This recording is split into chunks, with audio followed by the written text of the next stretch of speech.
Hello and welcome to the Sheldrake Vernon Dialogues with myself, Mark Vernon, and Rupert Sheldrake. Hi Rupert. Hello Mark. These are conversations which we have. They're quite spontaneous. We've just decided what we're going to talk about now. And the idea is that as we think of ideas, so too it fosters ideas in people who are listening, and that it might even promote conversations yourselves, or at least sharing our conversation to sort of open up the subjects concerned. And what we just decided on was to talk about pilgrimage. So this is forming an intention to walk to a place, arriving at the place, and en route or there, seeing what you experience, seeing what unfolds. And it's become a huge phenomenon, actually. I mean, the Santiago de Compostela pilgrimage has been building in recent years for quite some time. It's talked about in mainstream media, and in this country, in particular the British Pilgrimage Trust, which is an organisation we both know of well, and Will and Guy, who run it, they're finding a tremendous uptake in interest in wanting to rediscover the local pilgrimages in the UK where we are. And in fact, I think the reason why the subject came to mind is that Rupert and I just went on a pilgrimage with the British Pilgrimage Trust through London last Sunday, and it was amazing. It's really tremendous. Yes. And then the other thing is you've written about this in your new book as well, on spiritual practices. In Science and Spiritual Practices, yes. Yeah. So, I mean, what led you to feel that it's a key thing to include in that book? Well, it's clearly a spiritual practice that's found everywhere in the world. And we find pilgrimage everywhere. Muslims have them to Mecca, of course, and to Jerusalem, the Dome of the Rock, and to Sufi shrines in India and elsewhere. Hindus have lots of pilgrimages to holy rivers like the Ganges, to mountains like Kailash, to sacred caves, and of course to temples. We find them in every tradition. You know, the Jewish people have pilgrimages to Jerusalem. Christians have pilgrimages to all sorts of places, Santiago de Compostela, the Shrine of Our Lady of Guadalupe in Mexico, countless other places. And I think that this is a fundamental aspect of human nature. I think it's rooted in our history as hunter-gatherers. Hunter-gatherers are nomadic. They have to move around the landscape. They can't just sit in one place and hope that fruit drops into their lap or that animals come and sort of drop dead at their feet. They have to move around to follow the animals they hunt and to gather the things they gather. And traditionally what they do is move through the landscape in a kind of circuit in accordance with the seasons. And each of the significant places along the route has a story. The Australian Aborigines call these song lines. They sing the story. And I think what happens when people settle down with the growth of agriculture, this ancient pattern of going to places with stories persisted. And so we found in early agricultural civilizations, like in England, Stonehenge became a ceremonial centre. It wasn't a temple in the middle of a city. There were no cities. But people converged there for festivals, mainly at solstices, as far as we can tell. And that was a kind of pilgrimage, going to the place for the festival. Then many others grew up in Christian Europe with shrines of saints, relics of saints, cathedrals, which were built around relics of saints. So I think it's a very ancient pattern. I wrote about it in my book, Science and Spiritual Practices, because I was looking at practices that are common to all religions and which you can also do if you're not part of a religion, and pilgrimage fits the bill perfectly. It's also undergoing this astonishing revival in Europe at the moment. Santiago, last year there were about 300,000 people walked there, and in 1987, when the pilgrimage was first revived in its modern form, it was about 1,000. So there's been a similar opening up of pilgrimage routes all over Europe, including Trondheim in Norway, the Shrine of St. Olaf, a pilgrimage from Oslo to Trondheim through the mountains. I don't know how long it takes, a week or something. So I think this is a big thing going on at the moment, and I think it's particularly important in the modern world. And one aspect that I think is important is the way that in countries like England, where there was a Protestant Reformation, pilgrimage was suppressed in England in 1538 and in other Protestant countries. And then, deprived of this ancient pattern of going to holy places, which attracted pilgrims, the English, within a few generations, had invented tourism. And so I think tourism is best seen as a form of frustrated pilgrimage. Tourists go to the ancient sacred places but can't offer a prayer or make an offering or ask for a blessing because they have to pretend they're there out of an interest in historical facts. And I think what can happen now is a paradigm shift back from tourism to pilgrimage, and I think that's one of the things that's going on at the moment. Yeah, that deep history really resonates with a key interest for me, which is the way that human consciousness has evolved as well. I mean, in a way, it's just another version of saying what you're saying. But the idea that the experience of what it was to be human feels very different in the deep past, a few millennia ago, say. And I think that one of the things which you can see in, say, the earliest bits of the Old Testament in the Bible, or indeed in other cultures that reach back to these times, is how place was charged with gods. Deities were thought to exist in places. Mm-hmm. And I think this was a very direct experience, that, as it were, someone with that perception would know where they were, not just because the hills looked a certain shape or the river was flowing in the way it was, but because certain deities or spirits, certain entities would make themselves known. Mm. You pick this up in the Psalms, say, where people talk about Mount Zion and God being in Mount Zion, and that when the Israelites step out, Mount Zion goes with them, or streams and rivers fight on their side. It's in Homer's Iliad as well. Achilles at one point has to fight the various gods of places. It's in ancient Egyptian stories as well about battles. So that sense that that places have a kind of inner life, an inner vitality that's talked about in terms of gods and spirits, as well as ourselves, and that when you walk a geography, you also walk a psychogeography and encounter different feelings. That too is very much what pilgrimage is like. I mean, it's when you're used to going from A to B in a car or in some sort of fast transit. It's really very remarkable to walk even quite a short distance across, say, a landscape or even through a city and realise that you turn a corner and there's a very, very different feel to a place. It's like a whole new world sort of pops up before you. And it feels very liberating and exciting to kind of experience that once more. Yes. You know, kind of as you're saying with the revival, I think. Well, I think the association of memories with places is again very, very fundamental. I mean, in animals, all animals that move around have to remember places. They have to remember where to find food, how to get home, which places might be dangerous. So, although they can't tell actual stories like humans can tell about places, there's the association of memories with places. And the part of the brain that's involved in the formation of memories, the hippocampus, even has areas called place cells, which respond to different places. You know, in London, taxi drivers, when they learn the knowledge, 25,000 streets, actually undergo a measurable increase in the size of their posterior hippocampus. So the association of memory and place is very, very deep. And the point about holy places, which are the destinations of pilgrimages, is partly the stories that are told there, and partly the experience that people have there. I mean, sometimes these stories, the place is special because of a story. Somebody was killed there, his bones were deposited there or buried there or something.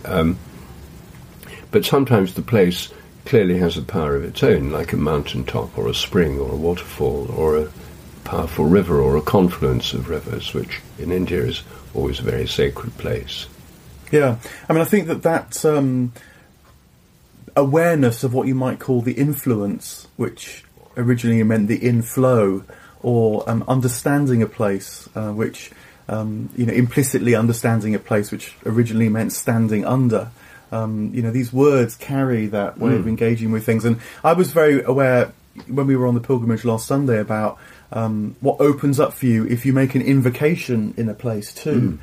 Just uttering, maybe a very simple prayer or lighting a candle, even just standing before a stone or a statue.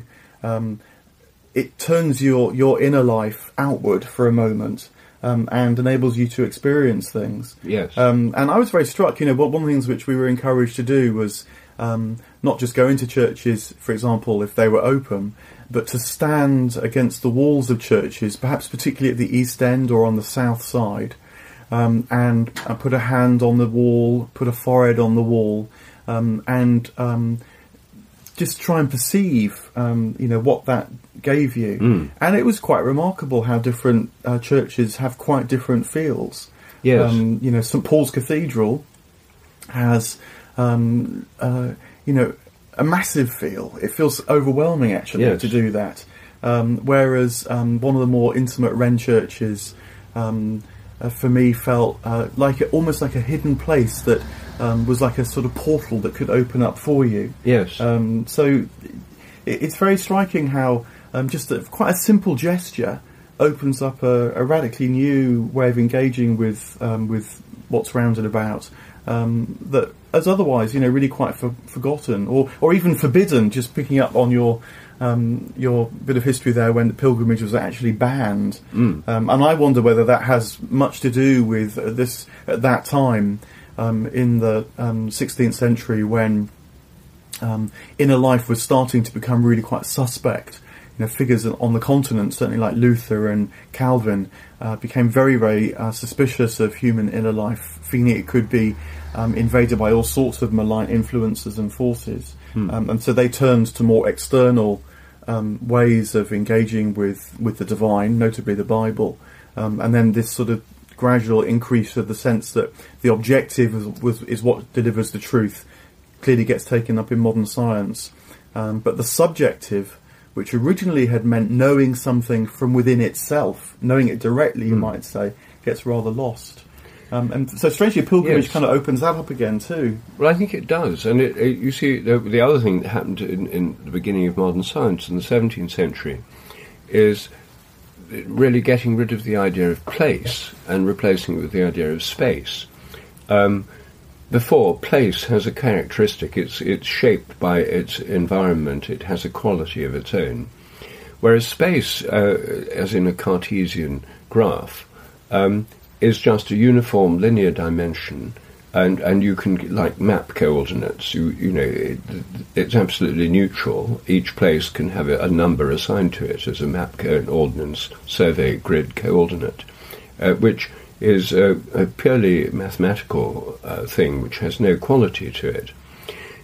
And you can actually see how this influences landscape, because here in Europe, where landscapes were settled a long time ago, boundaries were things like rivers and streams, and boundary markers were big trees or rocks, and the shape of field boundaries and things, it sort of wiggles around. It's related to the landscape.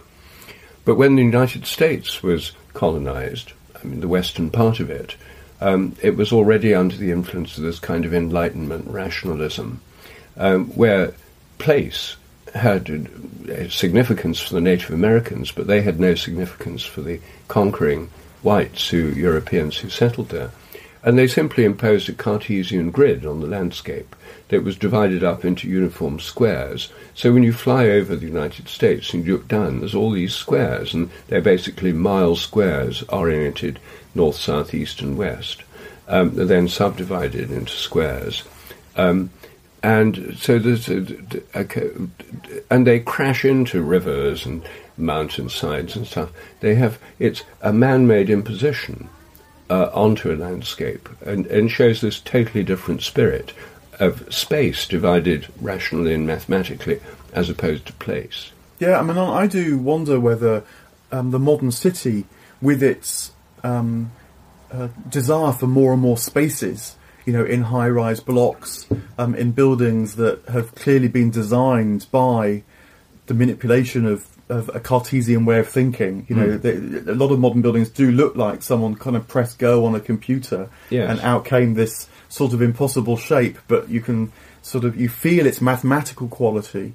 And of course they also, these buildings feel very utilitarian. There's just a sense that they were put up one day, and if you walked around the corner the next, then they somehow weren't there because they'd be pulled down again. Well, you sort of wouldn't be surprised. They come and go, these spaces. I do wonder whether that felt quality, which is rather disconnected, alienating, even disorientating, has quite a big bearing upon people's mental health, actually. Yes. That feeling connected to a place so that it gives you something, and it works with the lie of the land. It reveals things to you. It feels like it gives you something rather than just provide you a space in which to do what you've got to do. It's got a much more sort of being quality. Again, I wonder whether pilgrimage is picking back up on that, and people who go on Santiago walks and so on will say, it restored me to my mental health. Yes. In a way, why are we surprised?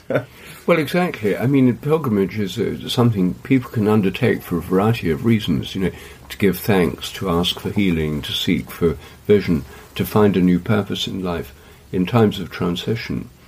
And in all these cases, I think connecting with places in the way that's most direct and intimate for us, walking between them on foot, is incredibly therapeutic.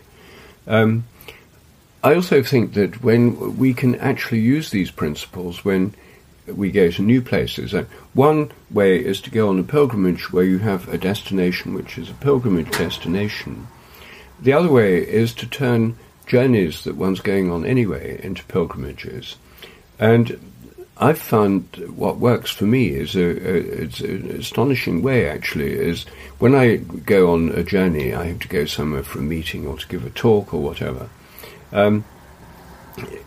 If it's in India, for example, I try and go first as soon as I can to the central temple in the place, because that's the sacred heart of the place, linked to the sacred heart of the place, first as a way of relating to the place.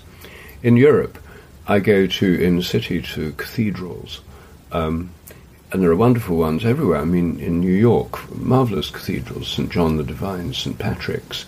In San Francisco, Grace Cathedral.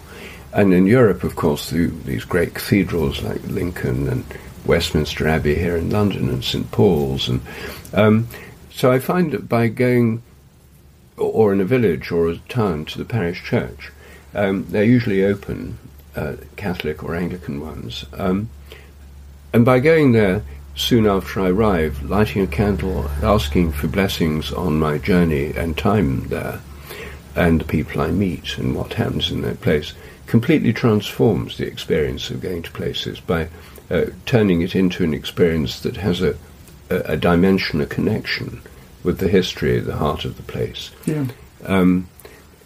It's amazing how effective this is, and it's terribly simple and easy to do. It really is. Try it out and taste and see. I mean, the other element which comes together, which comes to my mind when you say that as well, is about being to what you don't know in a place. It's kind of stepping into something that is not known, but you sort of trust, to step into a temple, to step into a church, and I think that pilgrimage does that really well too.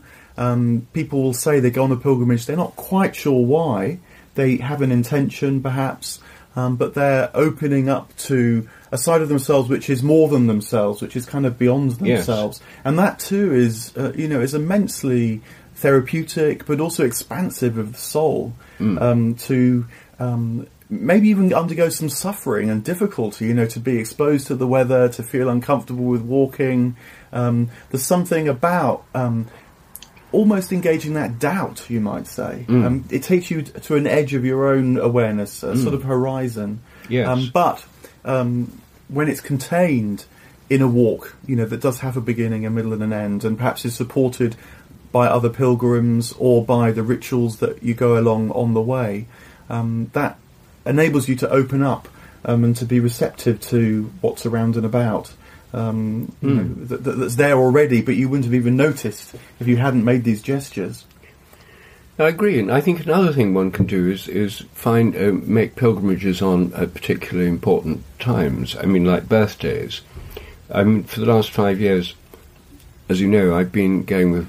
I have a godson, a teenage godson, and every year for his birthday in June, we go on a pilgrimage together, walking 7 or 8 miles to a cathedral. We started with Canterbury, and then we went to Ely, and then Lincoln and Wells, and last year it was Winchester. So we walk through the countryside. We stop at significant places. In Winchester there's a marvellous labyrinth on the top of St. Catherine's Hill, so we walk this ancient labyrinth as part of our pilgrimage. We end up at the cathedral. We have tea when we get there, and then we go to choral evensong. There's wonderful sung service in the evening. It's a marvellously satisfying thing to do together.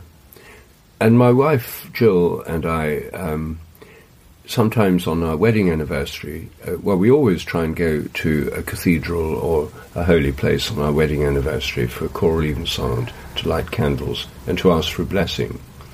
And we've done that to Canterbury, and we've done it. We didn't walk to Canterbury. We only walked the last bit. We took the train. But just going there for these special occasions is just amazing. And what I've found is that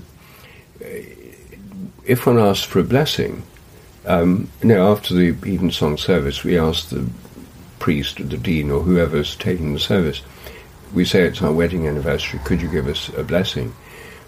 That no one's ever refused, and we've had the most wonderful blessings that really feel like a blessing.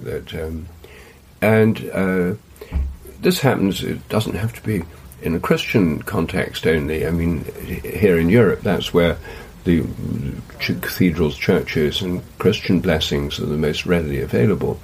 When I've been in India with Jill and others, we've been to temples and done pujas, made offerings, and asked for blessings and received blessings. So it's a wonderful thing to be able to ask for a blessing in a holy place, and it's much easier to do than most people imagine. Yes, and that simplicity, again, if Guy or Will were here from the British Pilgrimage Trust, they'd be saying it can be immensely simple. It can be as simple as appreciating and walking up to, with intention, to say, a great tree in the park. Or you can just open your map and find the local standing stone or stone circle, which again, in countries like the UK, there are loads of them actually. Yes. Very simple first steps that may eventually lead to weeks and weeks. Who knows? Walking across northern Spain to Santiago de Compostela. But thanks so much, Rupert. That's tremendous. It was wonderful doing the pilgrimage last Sunday, and we'll do them again. It's really inspiring. It was such a simple thing to do, and it was so uplifting. I just felt buoyed up by that, and the whole day was. Everyone on it actually ended up looking really enlivened with sparkling eyes and. Yeah, and it carries on because you feel like you live in your town or city with an awareness of its inner life, a kind of new intimacy with it as well. So it carries on a long time afterwards. This was one of the first times I've done an urban pilgrimage, and actually it makes me think this is something I'd like to do in other places too, in other cities, and including New York would be a great place for this. There's some wonderful places to do it in. So I think it's a simple template that one can apply in lots of places, this basic principle. Well, thank you very much. Well, thank you.